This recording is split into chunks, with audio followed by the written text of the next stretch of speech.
Hello everyone, today is Thursday, January 5th, 2023, and today is the third day of Congress trying to figure out their speaker for the House. They just finished their third round of voting for today, which is the ninth round overall, which this hasn't happened in a very long time. Again, you're probably hearing the 100-year mark that people are comparing it to, and yes, we haven't gone to a second round or anything more than a second round since 1923. But something very important also happened in 1856, where they were voting on months on end for the speaker, and hopefully that doesn't happen with our Congress currently, but they're voting for months on end, and finally they voted to greenlight a pass for a plurality. And that's what I kind of want to be talking about today, is what I think are the three major ways that we can get this Congress moving forward. Because again, Congress cannot do anything. They cannot swear in members. So technically right now Congress has no members, 0 members. They cannot do anything, pass any bills. The Congress people can't move into their offices. Really, the House of Representatives can do nothing, and it serves as a completely useless entity and is immobile. And so we need to get moving, because if we want to work on any policy at all in this country, we need to elect a speaker, because nothing can be done before that happens. And so the three ways that I think that we will get this Congress moving is: one, by greenlighting a pastoral plurality; two, with the Republicans moving on and electing a unified candidate; or thirdly, a candidate that is moderate enough for the Democrats to also join in on. So I'm going to be going through those. Again, ninth thing that McCarthy has lost, really, everyone. This is the vote tally. It's really just gotten more and more divided, with 3 people voting for her and 17 for Donalds, 200 for McCarthy, 212 for Jeffries, and 1 present. And actually, something that I found interesting is that Matt Gaetz, from Florida's 1st District, voted for Donald Trump during the 7th and 8th rounds. And I'm just going to be touching briefly on this before we go into the 3 ways. But just want to update you guys as well. This has been the voting pattern, everything else being McCarthy and Jeffries for the rest of it. And apparently Ken Buck did not vote at all in the 9th round. But other than that, everything's been the same, except for Matt Gaetz, again, voting for Donald Trump in 2 rounds. Again, as I mentioned in the last video, someone that you nominate to be Speaker of the House does not have to be in the House of Representatives nor in Congress. They really can be any American over the age of 25, I believe is the only prerequisite. So they can nominate whoever they want. They can nominate Beyonce if they wanted, which that would certainly be very interesting. But Matt Gaetz voted for Trump, which is interesting since Trump told him to vote for McCarthy and he went against that, but instead goes with Trump again, and so he's really just playing the field at this point. I think to Matt Gaetz, this is kind of a game. He keeps on switching his vote, and not that you shouldn't be able to switch votes, but I think that it's just juvenile what he's doing at this point, just voting for whoever and not actually working with any of the other Republicans on electing a speaker to get this Congress moving forward. And he obviously does not want to govern, doesn't care about any of that. Again, with the ways that I think we're going to be moving forward. First of all, and I'm just going to keep this on, or maybe this, sure. So first of all, I think that the main way, as I mentioned earlier, was a plurality. Congress in 1956, I believe 1956 or 1959, they were voting on months on end, and they finally greenlighted a pass for plurality. So to decide that they vote for plurality, I believe 50 plus 1% of Congress people, 218 again, have to, or majority of those present and voting, have to vote to agree on deciding on a plurality. And a plurality, again, if you're not familiar, is the biggest piece of the chunk, if you will. It doesn't necessarily have to be a majority, just more than every other candidate. So as it stands now, if we were to use these numbers in a plurality, Hakeem Jeffries would win and become Speaker because he has the most votes out of any of the other candidates. But I don't think that Hakeem Jeffries would win even if they've greenlighted plurality, because I think that hopefully if the Republicans are smart, that they work together to get more than the 212, even 213 would suffice to get anyone else. McCarthy would probably make the most sense, but really anyone else. and they would work together, because the greenlighting and plurality, I think that at this point is one of the best options, because they're not going to get much farther without plurality, I believe. Especially after 9 rounds of voting, we have not made any progress. If anything, we've gone backwards. McCarthy has decreased from 203 to 200 votes. Hakeem Jeffries the same. The other 20 or 19 votes just being scattered across different candidates.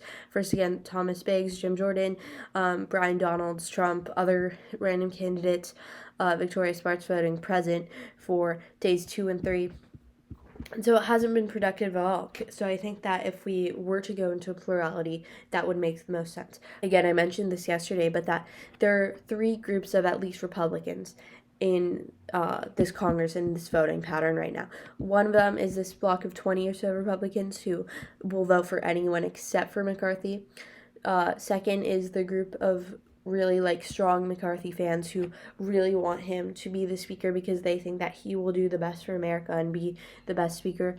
And then third is the largest portion of Republicans, probably a majority of these guys, which really just want to start governing, and they just want to get that started and get the ball moving on that, because they go into Congress for a reason. They brought their kids in on the first day because they thought that they were going to be getting the speaker elected quickly and be able to get sworn in and celebrate with their families and move into their offices and meet their staff and get everything going. But we haven't been able to do that. So I think that as time goes on, more and more Republicans hopefully will be thinking about that and wanting to move forward instead of just sitting around and doing nothing. And then I think that it would be smart for the Democrats to also vote for that, the plurality, because they know at this point, because everyone on day after day 1, they're like, well, the Republicans, this group in particular, the Freedom Caucus, everyone thought that after day 1 they would be getting tired, they would want to move forward, that after the talks that McCarthy and other Republicans had with them behind closed doors, that they would move to vote for McCarthy or find some sort of alternative other than voting for the never McCarthy candidate and, get the ball moving on electing a speaker. But that didn't happen. They have been consistent with all 9 rounds, with all 3 days, not voting for McCarthy. Which again is very unproductive. They're doing nothing at this point. But I think that the Democrats would be very smart as to vote for plurality, because first of all, as it stands now, Jeffries is leading, and again, if a plurality was chosen now, he would win. If it was under the 9th or any one of the rounds, he would win the plurality and become Speaker of the House, which is very interesting in and of itself, because Jeffries is of the opposing party that's not the majority. And so for the Speaker of the House to be of the minority of the House of Representatives, that I don't think has happened much or at all in American history. And someone fact check me on that, I'm not really sure, but it seems quite strange territory to go into. So I think that would be really interesting. Also, it would probably ruin the egos of Republicans, because they worked so hard to win this Congress back after they lost the red wave, after that didn't happen at all. And they had one win, which was the House, which they won very narrowly, but yet won still. A win is a win. And for Jeffries to then become Speaker would really be terrible for them. And I honestly don't think that I think that this voting pattern and everything that's been going on is a testament to what's going to be happening in the next 2 years of this Congress. They're not going to get much done, if we're being honest with ourselves. If they can't even elect a speaker, which is supposed to be the easiest part of all of this, then they won't be able to pass much policy. But anyways, the Democrats should vote for a plurality, I believe, if it does come to them, because they know that these Republicans will not budge to vote for McCarthy. And so they're probably thinking in their heads that if they do go for a plurality, that Jeffries has a very good chance of winning.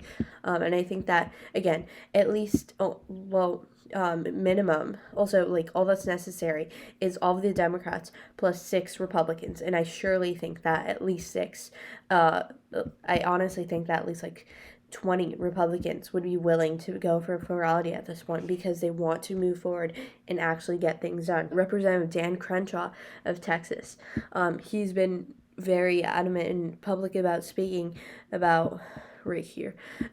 He's been very public about speaking about how childish the Freedom Caucus is acting and how they're not helping in any way, shape, or form, and they're just being narcissists, as he called them.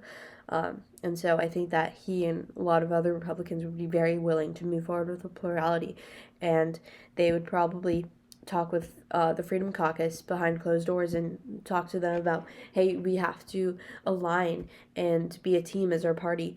Otherwise, the Democrats are going to get Hakeem Jeffries elected. And I don't think that these Republicans will stand up for them in any way, shape, or form.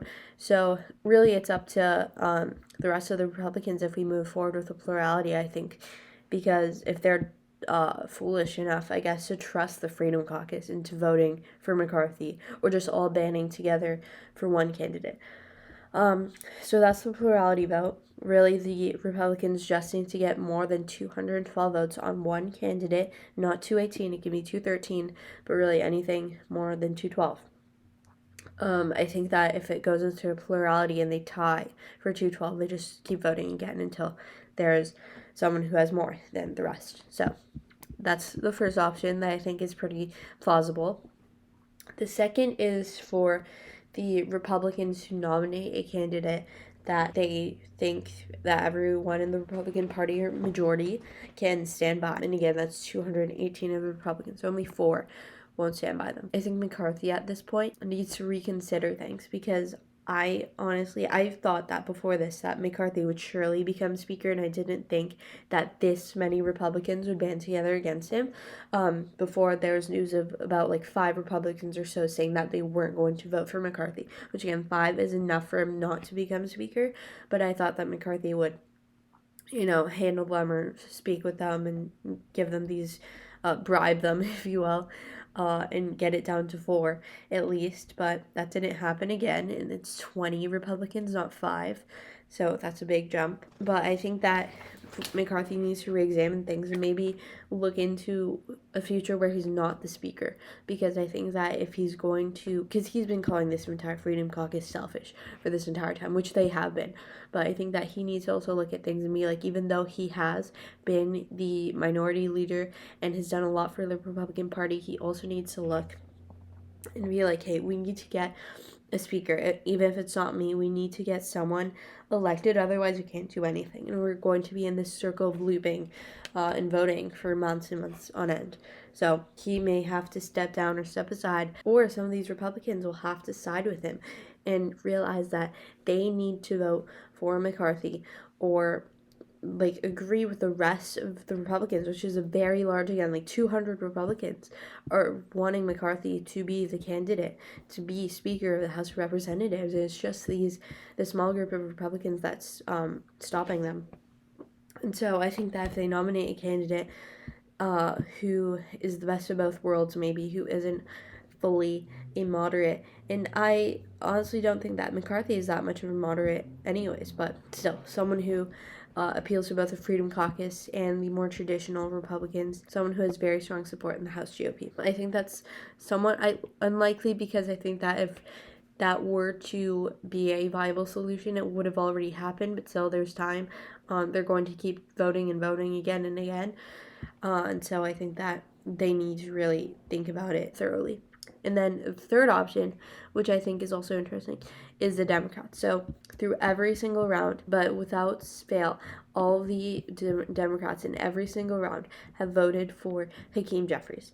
All of them. Everyone's from the most progressives to the most moderates. Every one of them has voted for Hakeem Jeffries. And I think that a lot of them, similarly to the large group of Republicans, just want to start voting and working towards this Congress and this new year and working together to pass bills for the American people and better country. So I think that they're really getting sick of this, surely by saying Jeffries 9 times in a row, but also by just not working and being held back by the Freedom Caucus. And so I think that they will either move over to vote, some of them at least, move over to vote for McCarthy, or they're going to work with the majority of Republicans on thinking of someone who appeals to both the Republicans and Democrats, probably either a moderate Democrat or a moderate Republican who isn't too partisan.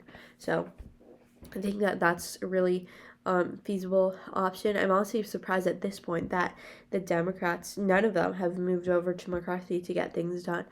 But I think that hopefully that will happen soon. But let me know what your thoughts are, what you think is going to happen. Let me know what you think about the 3 possibilities I gave, if you think that there's something more plausible.